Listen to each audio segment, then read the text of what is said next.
নির্বাচনের নেত্রী আছেন সর্বজন গ্রহণযোগ্য একজন মানুষ, তিনি হচ্ছেন খালেদা জিয়া। এই নেত্রীর এই মহিষী মায়ের রোগ মুক্তি কামনায় আপনারা একত্রিত হয়েছেন। আমি আশা করব আপনারা সবাই কায় মনে বাক্যে হৃদয় থেকে অন্তর থেকে এই মার জন্য দোয়া করবেন।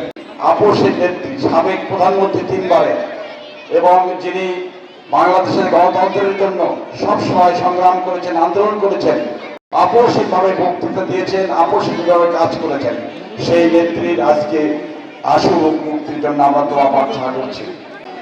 যে মানুষটি কখনো আপোষ করেন নাই, সেই মানুষটি বাংলাদেশের 18 কোটি মানুষ কেমন করে ভালো থাকবে সেই চিন্তা সবসময় করতেন। সেই মানুষটি আজকে জীবন মৃত্যুর সঙ্গীত করে আজকে সারা বাংলাদেশের মানুষ তার সুস্থতার জন্য দোয়া করছেন।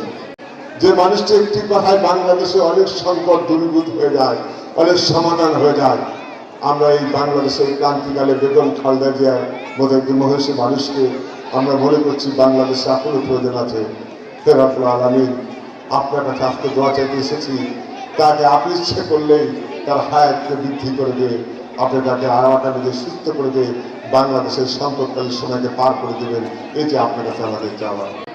এই আপোষহীন দেশনেত্রী বেগম খালেদা জিয়া আজকে গুরুতর অসুস্থ হয়ে পাঞ্জা লড়ছেন মৃত্যুর সঙ্গে।